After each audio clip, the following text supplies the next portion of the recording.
A lot of you know that we have been testing, or had been testing, a system that will allow individuals to make DAV payments using a credit card. We all know that? And we all know that was a test. Well, that test was completed. It was very successful. During the test period, we had over 17,000 people sign up utilizing that system.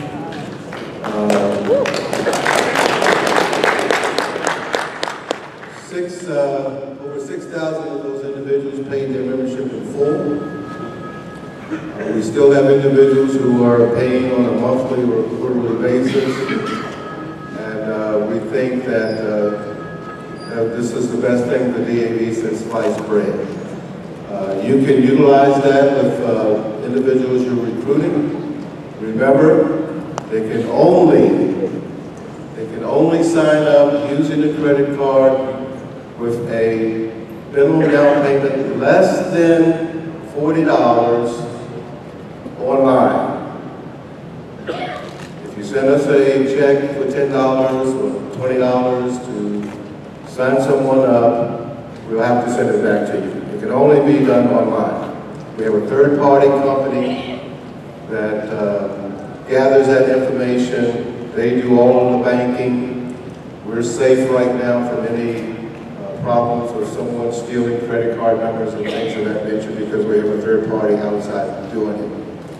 If you send a membership into the membership department, it has to be a minimum payment of $40. Do we all understand that? And that's in accordance with the National Constitution and DAV. Is that now available or still testing? It's not tested, it's now available. And when you get back, if you haven't seen your email, you should have an email from us informing you that the National, or the NEC and the National Judge Advocate agreed that this does not violate the National Constitution and bylaws, and we can move through with it. When I return to my office, one of the first things I'm going to do, I'm working with that same company. And we're going to try to find a means for you to get individuals who have paid an initial $40 payment and have not paid since. We're going to try and capture their email addresses first, and we will email them offering them the same opportunity to pay off their membership by utilizing the credit card. And those who wish to continue to receive a quarterly statement, we will put reminders in every quarterly statement that we send them that this is the product that they really want to use to get their memberships paid off. And hopefully we can bring that number down to Park Life members out there who've only made one payment and never made another payment. And you know, when you get those individuals to pay off, that's your first step to reaching goal, because your goal each year is based on your life memberships. So if you have 20 people in your chapter who have a Part Life membership, your goal this year is to try to get them to pay that off so your chapter can reach goal. What we wanted to discuss with you today is an idea that the interim committee and I share with regards to the orientation of new members coming into your chapters. And what we would like to do is develop a guide. It's important for new members who know nothing about us, for us to find a means to capture them in our chapter and hope that they don't run away. Right now, and I know many of you may agree with this, and we had this discussion, we had a similar discussion during the conference about this. People come to a new chapter and they really have no idea about DAV other than the fact that DAV may have represented them in a claim for the Department of Veterans Affairs. They know nothing about our history. They know nothing about our purpose. And I think it behooves us to ensure that they have that type of information. You have someone walk into a chapter, their first day there, it's an election, and someone in the back is going to nominate that person because it's new meat walking into the chapter. And that new meat is going to be so upset that he or she are going to leave and they're never coming back. So what we're proposing, see if I can do this, I'm not very electronic these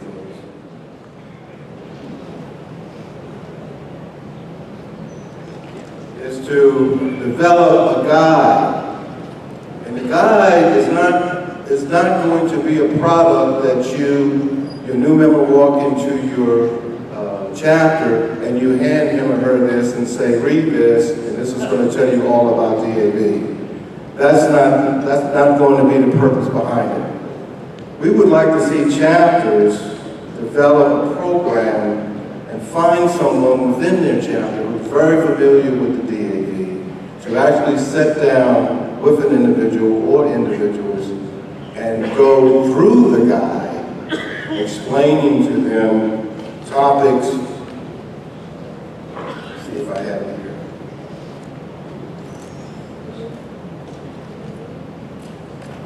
General topics about who we are and what we do. You can have an individual, you can call him your chapter mentor, your chapter person to do orientations, but for that person to be able to sit down and successfully talk to an individual about who we are, what does DAV do? Well, we do more than just represent the people before the Department of Veterans Affairs. We're a community of people. Our chapters are in communities. We do things for our community, for the veterans in our community. Whatever you may do as a chapter, explain those things to an individual. Give them a little history about your chapter, how long your chapter has been around. Give them a lot of history about DAV. When we started, who started the organization, why the organization was started, all of that information, we're going to provide that to you. But we're going to provide it to you in general. Because if you communicate the product right, you're going to guide this individual to go out to DAV website and find out more information about us. One of the important things is to inform them about your chapter structure, from adjutant to commander to junior vice commanders, DAV's mission. Read them and talk to them about our mission statement. Advocacy, talk to them about what we do legislatively. Our fundraising services. Membership eligibility. You know, some people still call my office and they don't understand what makes an individual eligible for membership in the DAV. A lot of people still are of the impression that a person has to have filed a claim with the Department of Veterans Affairs in order to be eligible for DAV. That's not true. A person just has to have an injury that occurred while they were on active duty. You have a lot of military retirees who have never filed a claim with the VA. They may just be receiving a military retirement pay. They're still eligible for the DAV. VA has nothing to do with someone being eligible into our organization. You know, it's like I said, well, do you have to be 10% to be a member of the DAV? No, you do not have to be 10% to be a member. And like I said, fundraising, dues, and one important thing will be the National Constitution and bylaws. You get a lot of questions where And I think it's the mindset of how we dealt with bringing in new people in the past. You bring someone who does not have very much knowledge about DAV. They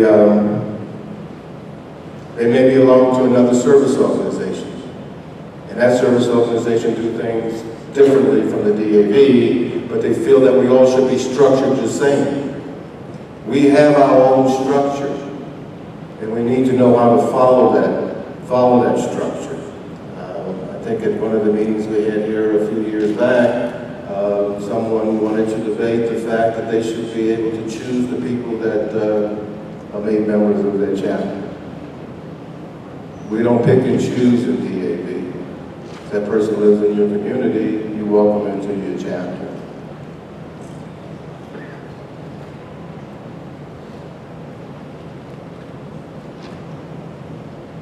I'm going to let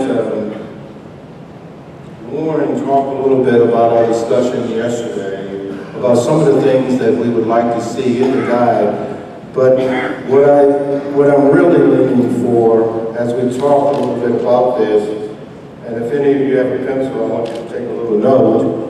We're not handing out, like I said in the beginning, we're not handing out this information because it has not been blessed by the executive staff.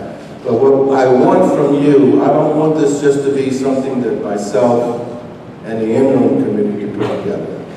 I want you all to be a part of it if you want to be a part of it. So if you have any ideas that you may want us to put in this guide, if you would email them to me or to the membership department at membershippublic@davmail.org. membershippublic@davmail.org. Because I know that a lot of you have your own ideas. I know there's some of you out there who are probably already have a mentorship program, a program of orientating the new members coming into your chapters. And give us your point of view, give us your ideas, and we will look at them and try to incorporate them in what we're doing.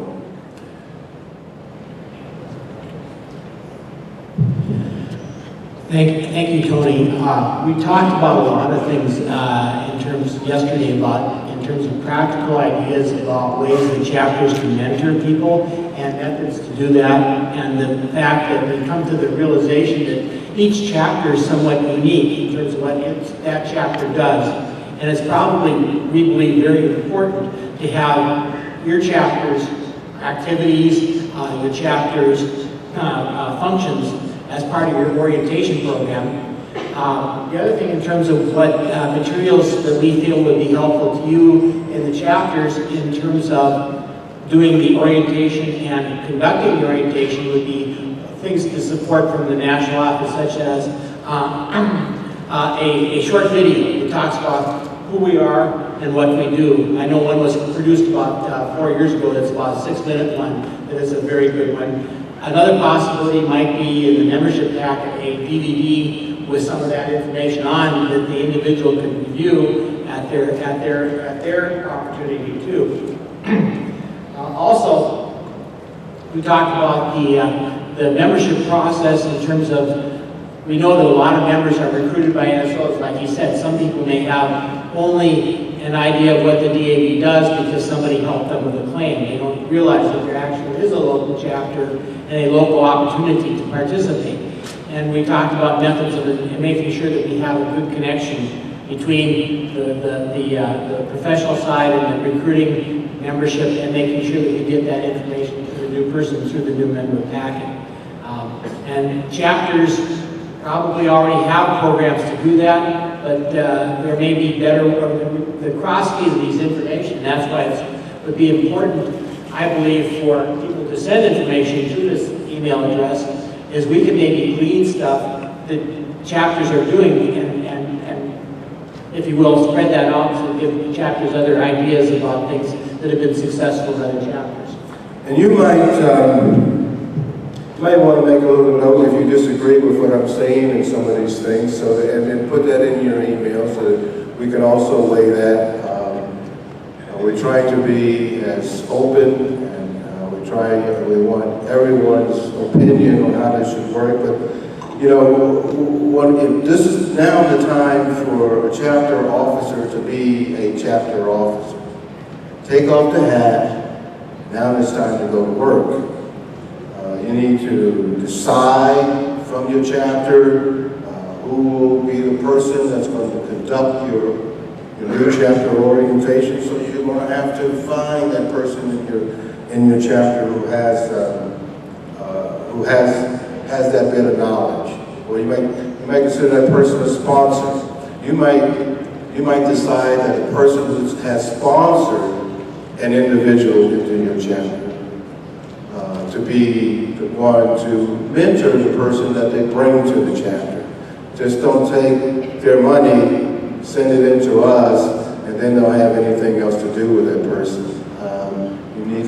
Y'all need to be, as they used to say, joined at the hip until that person really have the knowledge of what's going on with them in the organization.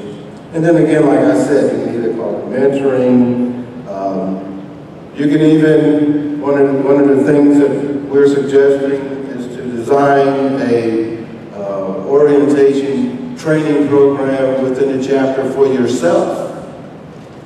Refresh yourself on some of the programs and the knowledge of what our bylaws stand for. And how you conduct it is going to be really up to you. I wouldn't suggest that you wait till you get 10, 15 members in the chapter and decide, hey, let's get together and have an orientation. No, I think the orientation starts the first day that person walks through your door during the chapter meeting.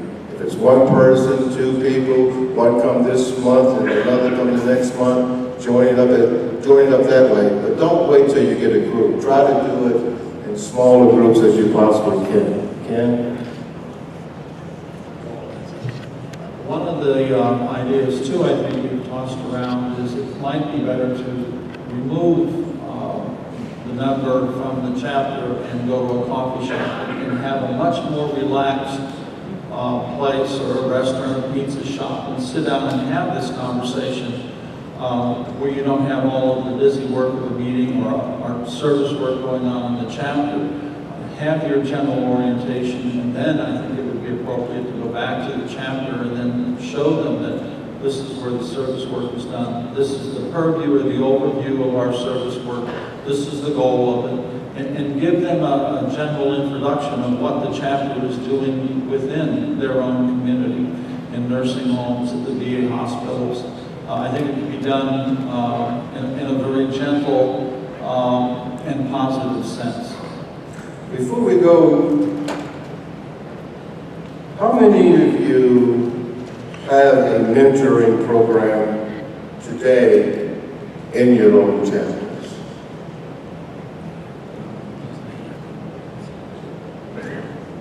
How many of you think that it would be viable for us to try and come up with a means to help you establish a mentoring program? Good. So that's what we're going to do. We're going to come up with something to try and help you guys out. But like everything else, it don't happen overnight. It's going to take us putting a white paper together, taking it to our leaders, letting them look at it, get their input as well. And like everything else, we want to test it. We're going to find some chapters out there that we're going to send this book to. We're going to ask you to test it. We're going to ask you to provide us the names of the individuals that you've had orientation with, or someone is mentoring with, and then we're going to contact that individual, and we're going to find out what that individual feels about the process, and whether or not they were able to gain any knowledge about DAV, and how welcome do they feel, and how eager are they to get out there and be volunteers within the chapter, and try to keep the level of participation up. Because no one in here is going to tell me that every member that's in their chapter comes to a monthly chapter meeting. I would be surprised if you tell me that over 10% of your chapter members come to a meeting. How many get all your people at a meeting? How many you get 50% of them at your meeting? How many of you get people signing up and you never see them at a meeting? That means we need to do a little change up, don't we? We need to do something like we're doing with the membership system and the recruiting system and trying to bring people in. We need a new direction. We need to find that new direction, and we're going to count on you to help us do that. Jim? Thank you, Tony. Just a couple of concerns that the committee had is identifying or handling the soft handoff between a member who has joined through the NSO or online and now has come to their first DAV meeting. May not know anybody there. May walk in and say, what am I doing here? May sit in a corner by themselves and nobody wants anything to do with a stranger. So we need to get past that hurdle. So we have to figure out a way how we're going to handle the handoffs, either between the online recruitment and the NSO recruitment, how we get them into the chapter when it comes to the meeting, to let them know that they are in a chapter. Hopefully, every chapter is sending out a letter to that new member when they come through on the activity report, welcoming them to the chapter, telling them when the meeting dates are. And then when they come to that chapter meeting, their first chapter meeting, there's someone there to greet them, someone to meet them, someone there to introduce them to the chapter officers, and then to sit with them and make them feel comfortable answering any possible questions that they might have. So we've got to develop some way to handle those handoffs into this package. And the other thing Tony had said, sending in, we need to hear about your success stories out there. You know, what you're doing, what's working for you, as well as the pitfalls of what's not working for you, so we don't incorporate any of that into this package. Sheila?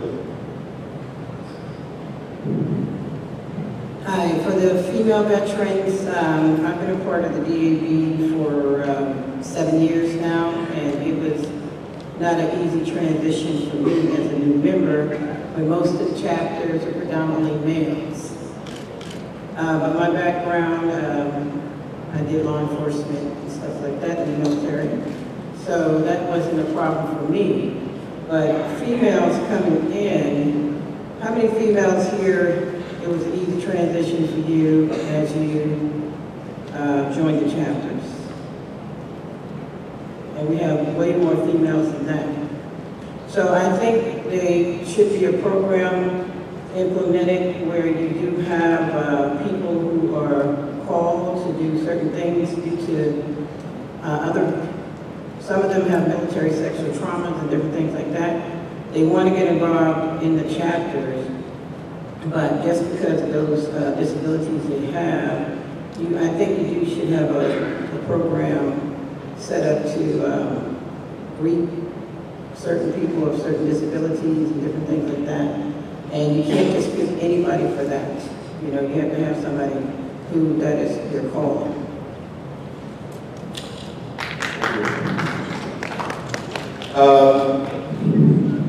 Any comments on our idea?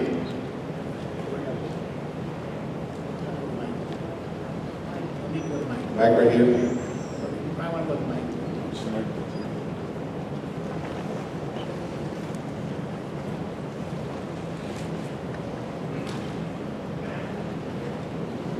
Johnny Walker, Chapter 44, Delaware, New Jersey. Jersey commander.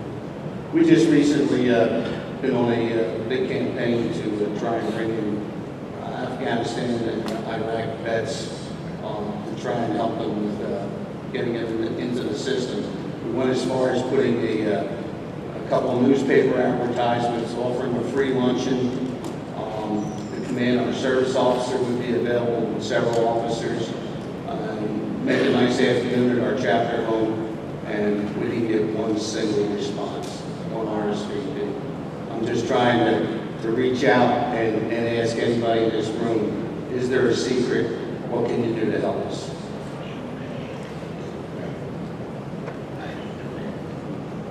Jamil Khan, Rock County, Chapter 14, Department of Wisconsin. The secret that we have, when I started, it was 402 members of the chapter. It's a large county. There were two chapters combined into one, and there was a division of opinion between the two regions, if I may call it.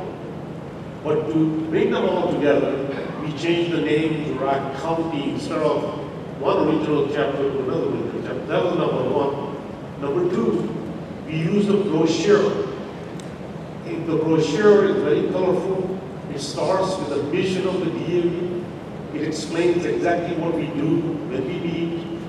When a new member, we find somebody is joining it, somebody signs them, I personally reach out to that member, him or her, and not only brief them on the chapter, one-on-one, we bring that family into our family. We are extending. Today we have 465 members of that chapter. How many do you think you have attend your meetings? About 50 of them. And what we do is, our monthly meeting, we advertise to the local paper also, that goes through these are free advertisement. So there's an awareness in the entire county about disabled American veterans organization. And what we do is, we ask our members, wherever possible, we have a potluck, a dinner type festivities. And we notice since we have food, we always have a large number of new members joining. And our membership have exceeded in the area of all of the service agencies. As a matter of fact, I'm proud to report to you that we have been able to, as a Marine, by the way, we have been able to get members out of American Legions, VFWs, Purple Heart Organization, Vietnam Veterans of America, and I'm a member of some of those organizations also. So the secret is to be open-minded and try to be pleasant to the community. There's always someone who wants to join in just to get the benefit, and after that they don't want anything to do with it, but we have to look at it as a reflection of our society. And my son, when he came back from Afghanistan, my gift to him was lifetime membership in DAV. Okay, thank you. Thank you.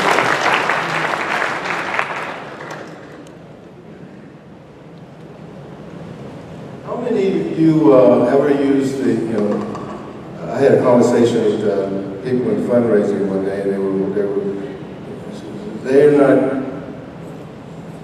their thought process is a little different from membership. They're looking for people to donate money, and that money is helping us in the service, through the service process and that thing. How many of you use the fact that when you sign someone up for a member in your community to DAV, that individual's dues comes back to the community? So you use the phrase that the money that you pay to be a member of this organization and helping the veterans in our community, it comes back to us because it goes back to you in the form of a distribution each year.